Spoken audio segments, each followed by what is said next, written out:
Hello and welcome to the Digi-Tools and Accrual World podcast, the place to go for all of your UK industry accounting tech news.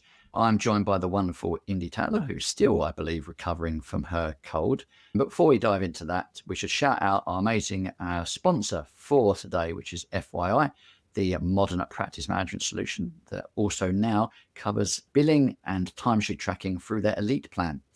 We are also going to be diving into mid-sized business finance systems, which I think is probably the best way of describing it, which is what Xledger covers with their platform, which we'll on to them a bit later. But before any of that, let's find out how the wonderful Indi Tatler is doing. How are you, Indi?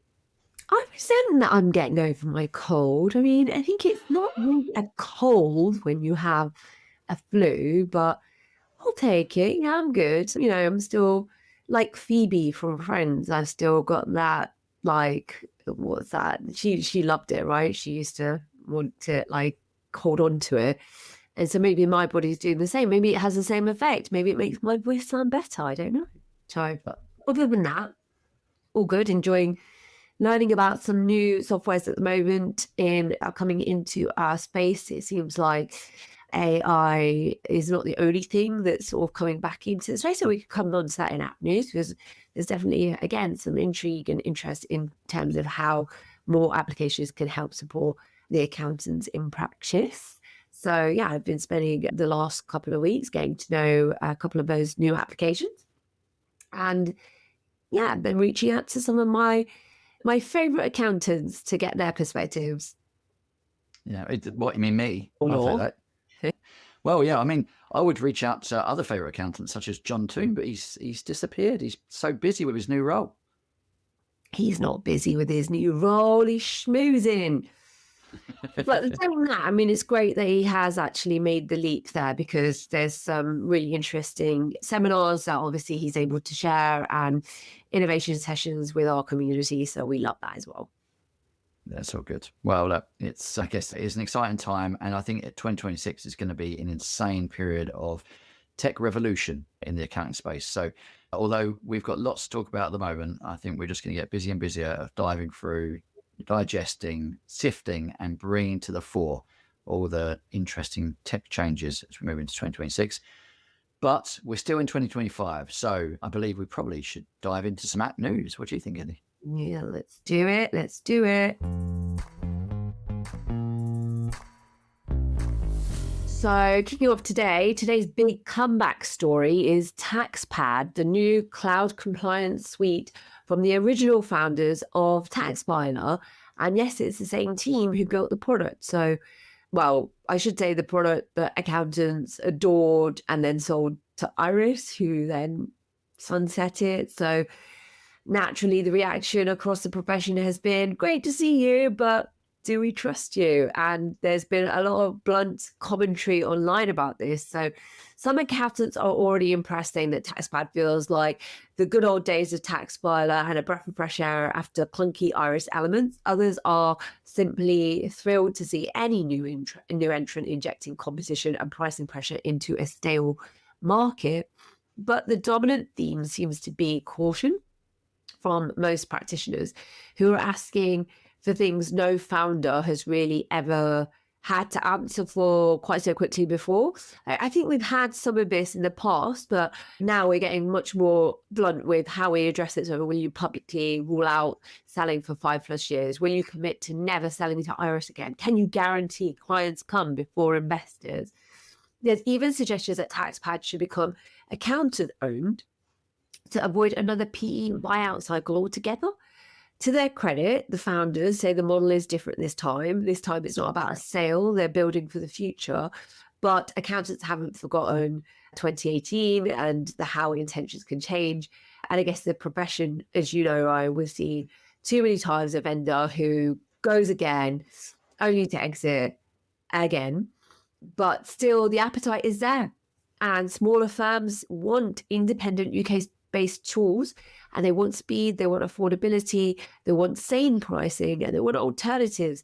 especially as the software costs, as we've seen, it continues to keep rising. So TaxPad enters the market with both the tailwinds of MTD and, and they have got also the trust issues. So long as they continue to deliver, I guess, on things that they do genuinely well at, they could become the go-to for smaller firms.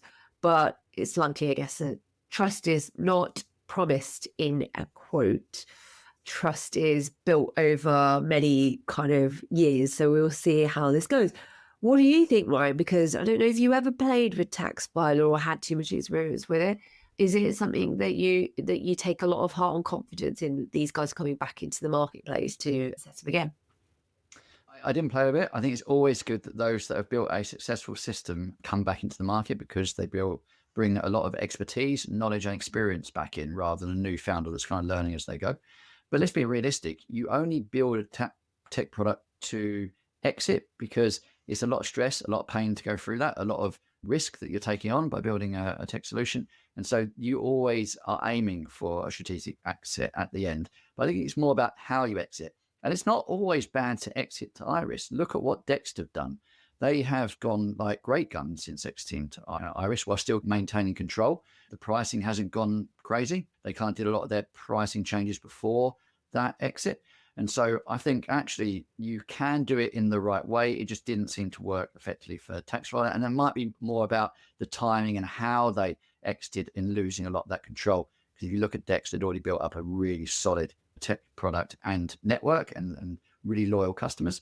So maybe that's something that the team need to consider as they go through that. And maybe that's what they meant by their approach is different. Come on, you're comparing. It's not even comparing apples with oranges. It's like comparing apples with helicopters. It's just Dex. It wasn't an acquisition. It was like, they're coming to the table very, very strong. It's a huge company with, a very sticky product, very deep in terms of like the customer relationships and how many customers and the coverage. And you can't compare Taxfiler to Dex. No, I agree. But I think there are different ways to exit though. So maybe we compare Engager in the way that they were a new product and the way they've exited to TaxCalc. They seem to retain control. And maybe that's the nature of the exit and what's agreed in those terms rather than who it's being exited to. Yeah, but maybe also, they always say to second time founders, and it was Michael Wood who told me this, they say, who hurt you to the second time founder? Because why go again? Who hurt you in your life? And I think it's really interesting that these guys are going again together in the same market. Maybe they really do feel like they made a mistake exiting the business and, they really just want to buy and hold this time, which would be, I think great if they managed to make that work. So I think it's been, well embraced, but also, those people that are most critical on it, I don't even know if they're their customers, to be honest. So who knows? It just could be social media angst. Exactly. I got something else actually. You mentioned TaxCalc, and there's big changes for filing to Companies House that are coming in very soon. So from 18th of November, Companies House requires directors, LLP members, and PSCs to have their identity verified to the Companies House standard. So TaxCalc has made a solution for all accountants, which is TaxCalc biometric identity checks, and is launching very soon. The prices, they say, start from £35 for 10 checks, and it will enable your firm to have the biometric checks, so they'll verify the identity documents, confirm biometric likeness, and ensure the individual is alive and present. And the Companies House specific checks are to retrieve all the required data for compliance, including NFC chip reading, which I guess from a document level, it's quite hard to do. I tried to do this more on my ESTA application recently, and it's like, you really have to make sure that contact is there. So very clever piece of technology where you put the passport with the phone. Onboarding support. So again, using the checks for onboarding, retrieving identity documents and confirming the presence and likeliness, and expert review. So again, you need to have a back-end team that provides like a confirm, pass or fail for exceptions, and things like proof of address, etc., to just, again, confirm the address. So they are due to launch that imminently. I think we've got a couple of webinars on that. So very exciting to see what that looks like. And obviously this, is coming into force, imminently. By the time this recording goes out, actually, it might have already come out. Cool. Yeah, it sounds good. I mean, I'm expecting to see a lot more of this. I still think the price point feels high, but maybe that comes down over time. Is it high as £35 for 10 checks? That's £3.50 a check. £3.50 for biometric, read the face, put the passport on the phone, make sure that that document is with that person and with that device. £50 to check that they're alive and real and they've got that address that is in the right place. Yeah, I don't know. I'm obviously cheap, Indi. Maybe that's. You want to pay £2? £2 a check. I just think in the whole biometric side, because it's new and there's a lot that goes into it, it just feels like a jump up in cost for accountants. But if they have to do it, they have to do it. So there's no really real escape for it. And I'm not saying this specific one is more expensive than any that are out there. I just think the whole biometric system feels that it's still pricey and that it will come down over time. But look, let me stop talking and ranting about price. Let's talk about a different thing that I'm going to bring to the table. So Expensify have launched the first hybrid contextual AI expense agent in the world. But I guess if you're doing something incredibly specific as the first hybrid contextual AI expense agent, then it's likely to have nothing else out there like it. But what does this mean? Well, I guess they admitted that everyone's got an AI agent at the moment, and a lot of these are essentially AI chat bots to some extent. You can communicate with them via a little chat icon or through email or through text and ask questions. And it goes, through the platform and then gives you answers, but they're very generic. I've experienced these before where it doesn't really matter where I am in the system. I'm asking a question and it is giving me a generic answer, or it's asking me lots of other follow-up questions in order to understand why am I asking this. But the whole point of Expensify is it's doing it based on where you are in the system. So if you're in a specific receipt inside a specific expense claim inside a certain staff member, inside a certain business, it's going to be looking at the context of that receipt. The benefit of this app is that it works anywhere inside the platform, but will look at the page you're on and then give you an answer based on the nature of your question. So if you're asking like, where should I put this based on previous treatments or how others are treating it inside the business, it can do that based on the nature of that transaction. But you can also guide it to do things. So you can say, I'd like to tag this to a certain department, and it can do that on your behalf. So there's some benefits of using this system over others that are more generic. But other things that are kind of flagged as, as pros or advances for this specific tool is that it understands natural language, which is kind of standard now. It autocorrects ambiguous or incomplete expense details. So, for example, if you start typing and you've put something that doesn't really feel complete, it'll automatically update that. So you've kind of put some notes in there. It's going to make it more contextual and also make it better for those that are reviewing. It will flag anything that looks suspicious. So anything that's AI generated or believes to be AI generated as it goes through the review process, and it learns. So it is contextual to you and how you operate as well as how the business operates. So overall, I think that this isn't just a generic AI chatbot. It is, it will look and feel a bit like that, but actually it goes way beyond it in how it operates. It feels like most of that is table stakes for AI at the moment. And I really love that this exists. But we dislike the way that they have badged this as first hybrid contextual expense agent. It's just like, you just like you're talking and praising your app's ability to use natural language. Like, why can't we use natural language? We did some clever stuff. It now works a bit better. Good. Okay.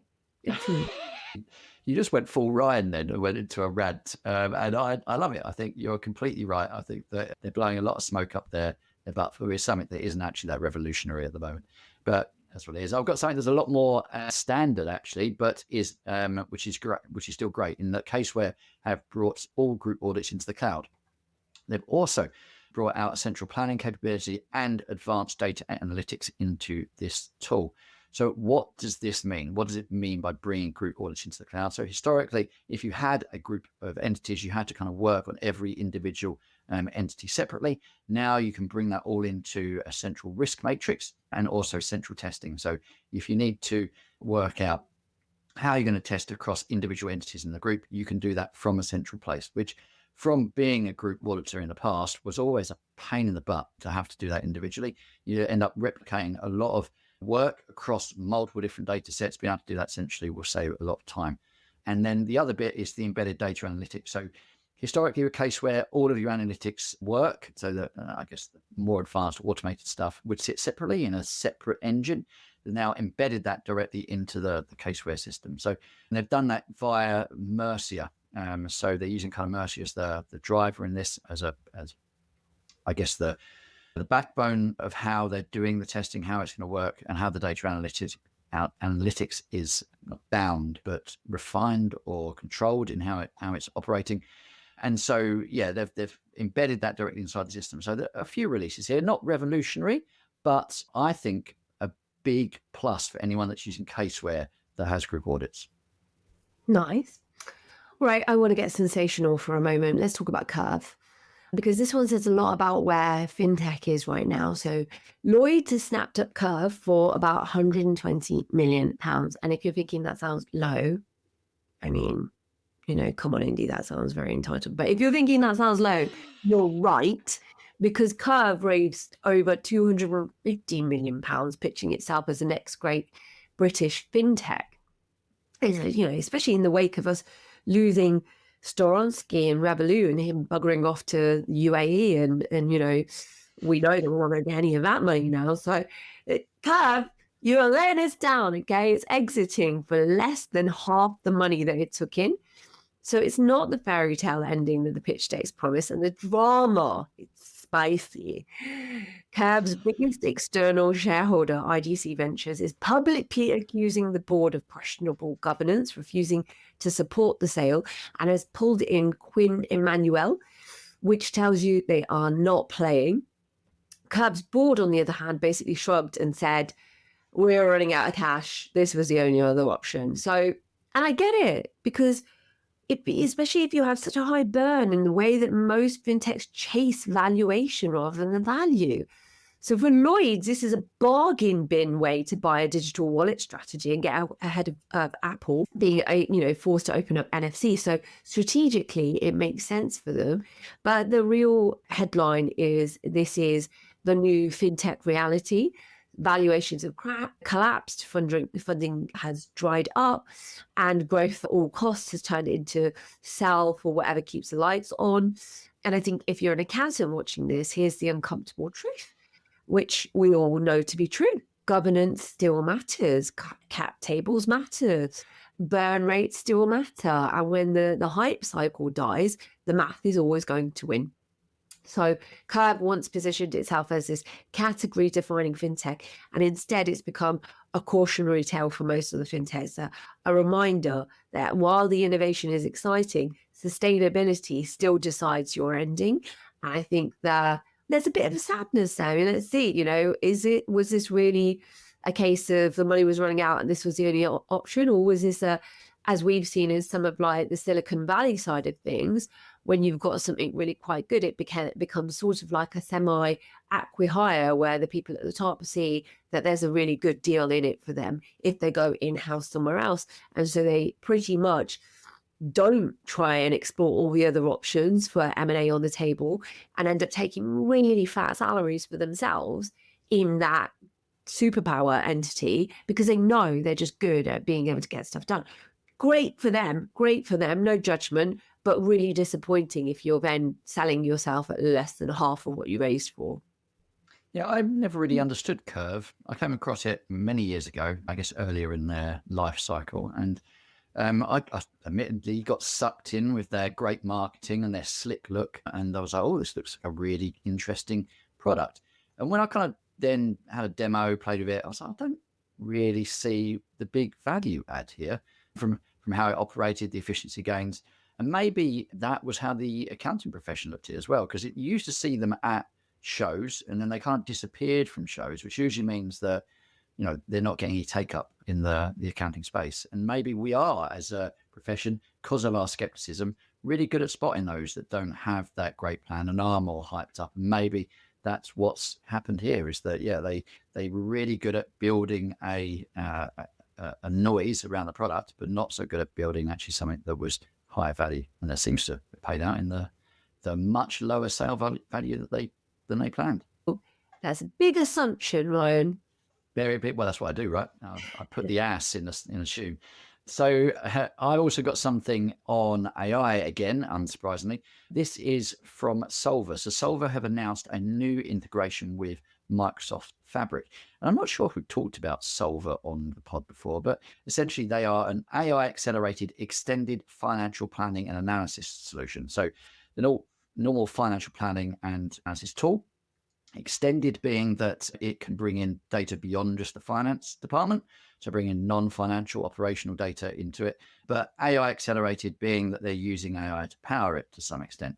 Now, it does leverage the familiar Excel-based functionality that we're kind of used to, and you're definitely used to in the FP&A tools, but by embedding into the Microsoft Fabric system now, which is that kind of database of tools inside Microsoft that Power BI also works in, they can leverage a lot of the functionality for data movement, storage, engineering, science, and kind of real-time intelligence work, all through powering, all through Microsoft Fabric, powering and bringing data into the Solver platform. So it takes it beyond Excel now into a much more powerful database.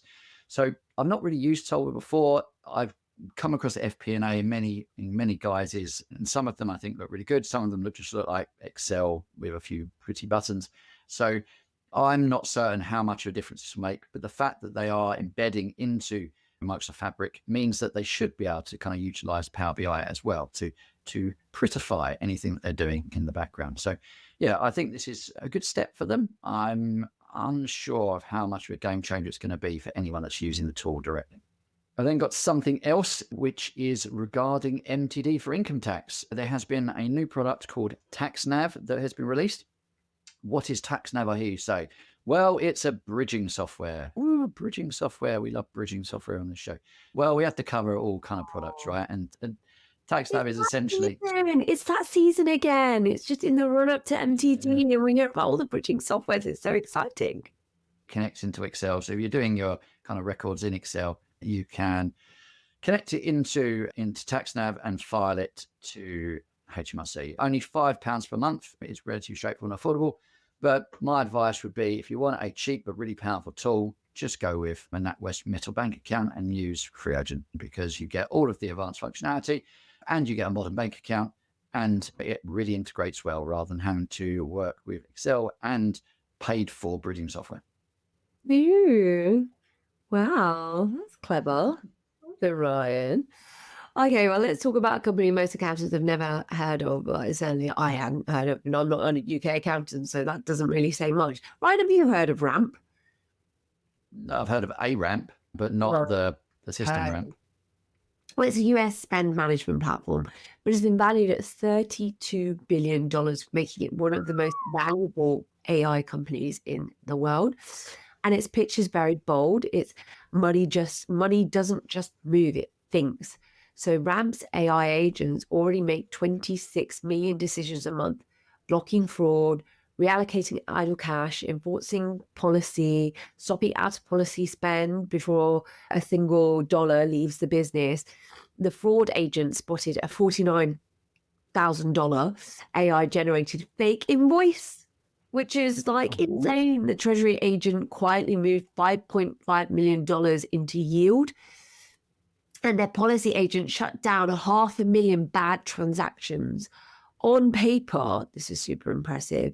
And it's what accountants have asked for decades. Their automated controls, their airtight audit trails, the real-time spend discipline. Really great if you're working with a client and you want to be able to amp their business up and give them value. But here's where it gets uncomfortable for the profession. If thinking money catches fraud at the point of spend, if budgets update themselves, if reconciliations and policy checks happen before humans touch anything, then the role of the accountant shifts again away from the processing, away from the control, into just pure oversight and strategy, which is the the greenfield, the exciting. It's also confronting and perhaps a little bit scary. So Ramp's story is not about a shiny US fintech. It's about what happens when the machines perform the objective parts of accounting. So the checks, the matching, the risk spotting, the faster and more consistently than a human ever could. So I think for accountants, we haven't seen this in the UK yet. And it's not a question of when it comes to the UK, it's whether this model for AI as the first line of defense for fraud and for treasury will become the default everywhere.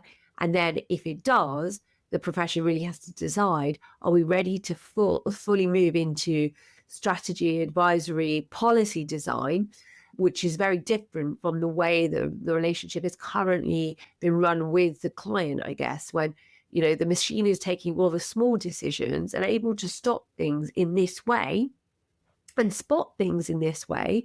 It does free up a completely different remit for how you shape the governance and the structures and the policies that can then really define how this thing operates. But again, it's not an if, it's probably more likely a when. US obviously is really benefiting from this software. So let's see what happens when it comes to the UK. Sounds good. I'm not sure I fully understand where this software sits. Does it sit between the finance system and your bank? How does Ramp actually work? The products that they have are still linked to overall a card product. And then what it's done is it's embedded a lot more AI into how it then runs the transactions. So like, with your treasury spends and how you manage like your bank accounts on that. I think that's why it's able to do this and with a lot more intelligence. I don't know if we've got an equivalent here that's doing it to this extent. I know we've got a lot of spend management companies. It's very different from the treasury function linked into that. So I've heard of a new one that's launched, and I don't know if it's yet launched in the UK, called Round Treasury, which is automated treasury powered by AI agents as well. Yeah. Okay. Well, it'll be interesting to see if that valuation sticks or it's just part of the bubble. Well, I've got, I guess, a little thing to wrap this up in that BrightPay Cloud have now released a new manager and employee app. This is something that I think a lot of other payroll solutions already have, but as they've transitioned from their traditional desktop software into the cloud, they've now brought this out for their cloud product. And what does this do and how does it help both managers and employees? Essentially, it will give instant access to payslips for any of your employees that are accessing the app, ability to download their P60s as well at any time. So that kind of self-serve functionality starts to creep in. They've got leave management in there as well. So an employee can request leave through there and then managers can see that in real time and approve it. And then that updates a leave calendar all in real time. And this is just the start really of what they're going to use the app for. You can, I guess, start to see them bring in a little bit of HR management into the BrightPay platform via the app. And that's what I would expect because they now need to compete against those BMOs in the space, such as Employment Hero, where they have embedded HR and payroll all together in one. So, yeah, I think it's more a need rather than a nice to have here. I think this is something that probably people have demanded, considering where BrightPay sits and how many clients you've got in there. But the big benefit is if you're on the BrightPay platform, then you can helpfully reduce the queries that are coming in if you're running payroll for your clients, because the employees of those clients will be able to see a lot of their data directly rather than having to phone or email in to ask simple questions. And that brings us to a close of app news this week and I guess takes us into our conversation with Xledger. Well, here we are for another in the Xledger series that we've been recording. And I'd like to say that I'm joined by Peter Hooker, who's a CEO of Xledger. And we're going to be talking really around, some of the pain points that we know that both auditors and their clients experience during audit season and the challenges around that and how a product like Xledger, can help with that. But Peter, over to you, my friend, and maybe just give yourself a quick intro, a little bit of background, and then we'll get into it. Yeah, sure. John, it's lovely to see you. I am the CEO of Xledger UK. I've been CEO for a few years now. I've been with Xledger for 8 years. It's true. I am a recovering auditor. That's where I started my career at EY many moons ago. and then after that, spent a bit of time in the industry before moving over to Xledger. And yeah, today I think, as you said, John, we're going to chat a little bit about how systems like Xledger can make it a bit more frictionless audit process for both clients and auditors. Awesome. Well, let's flip the dial a little bit and take it to sort of the client side and their expectations, because I think it's fair to say that some clients look at audit with a little bit of dread or fear even, and also see it potentially as a big inconvenience. You'll start an audit with 1,000,001 questions. Can I have access to this? Can I see this? Can I see those? Can I see the legal agreements? Blah, blah, blah, blah, blah. A whole bunch of stuff. And that gets funneled down into quite a small group of people, and typically gets funneled through the CFO or the FD or whatever the role.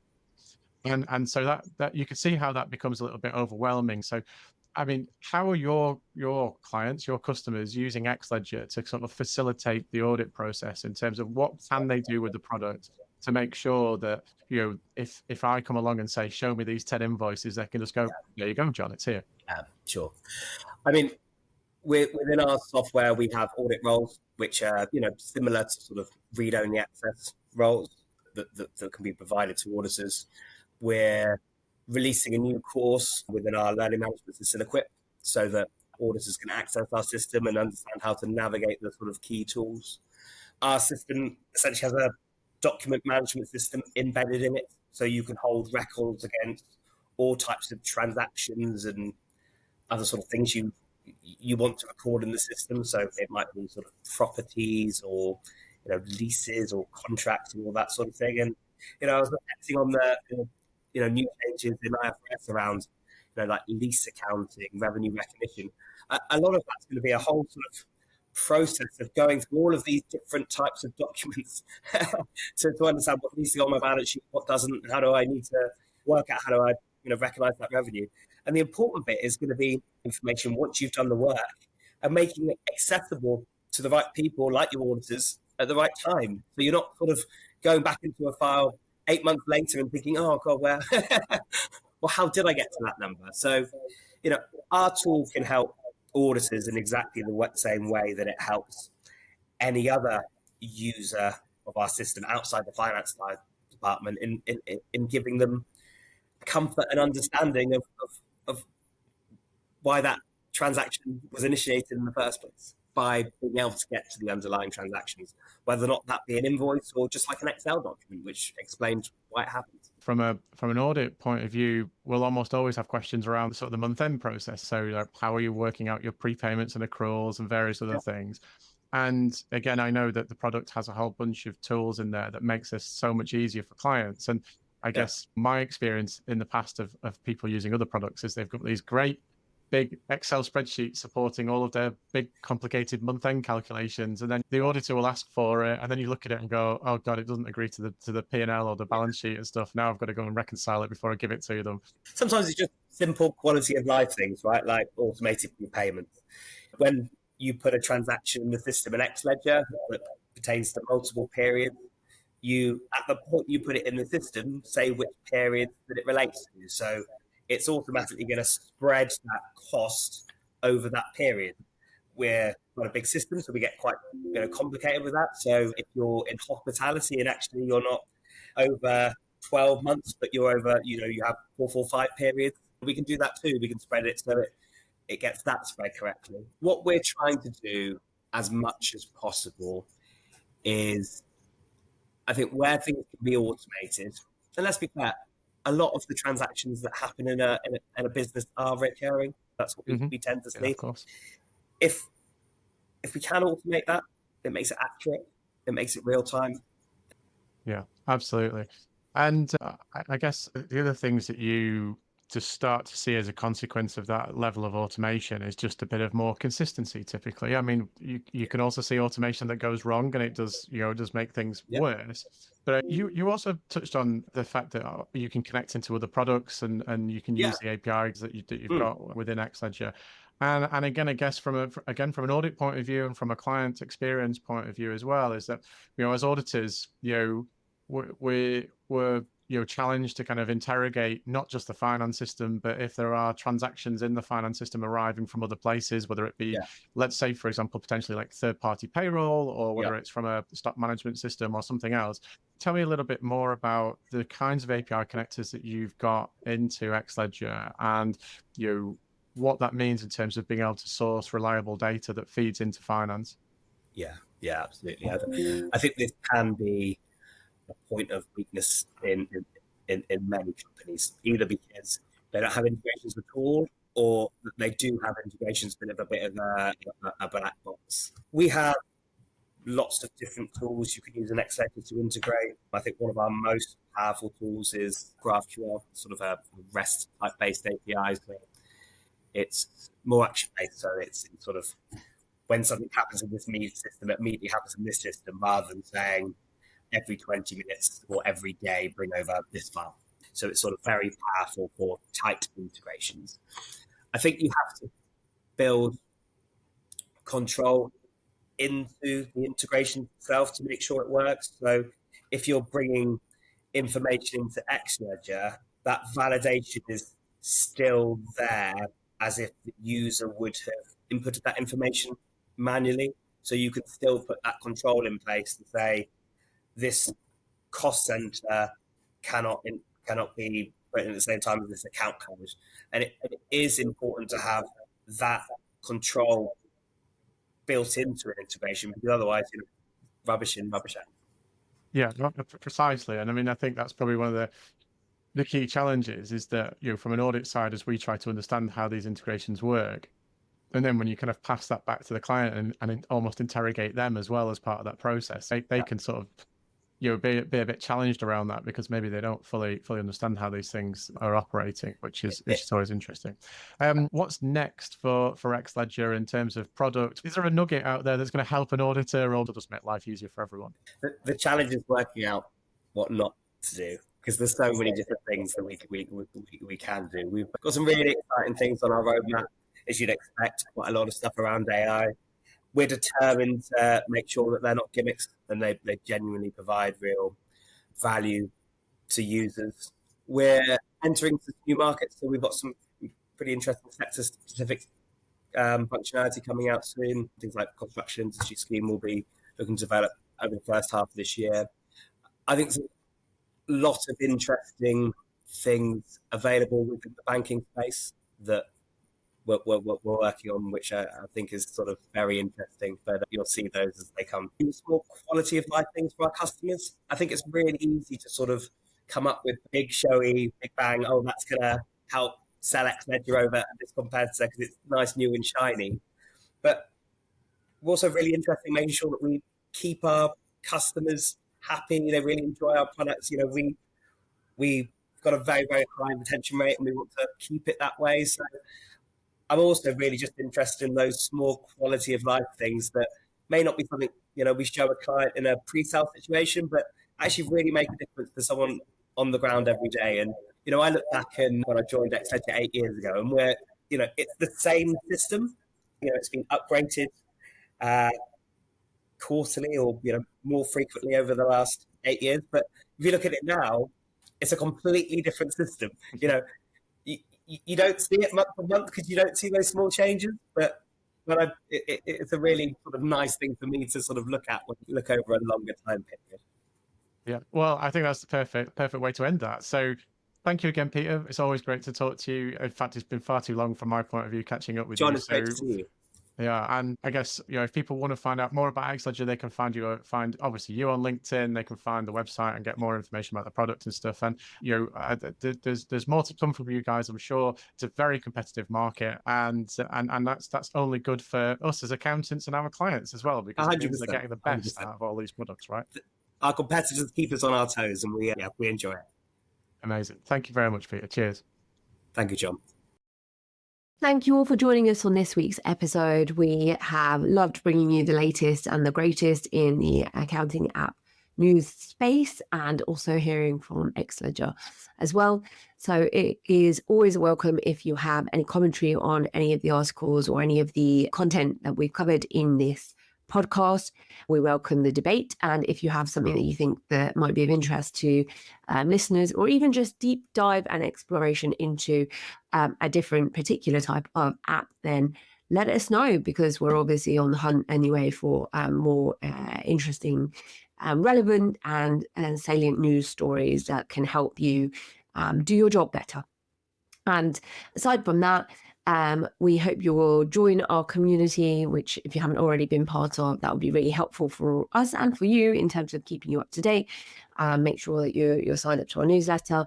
And it means that instead of if you don't get the time to listen to our dulcet tones for an hour in the week, then at least you get the nuggets of information that we can share either directly to your inbox or, that you'll see in the community. So, look forward to catching you on the next one.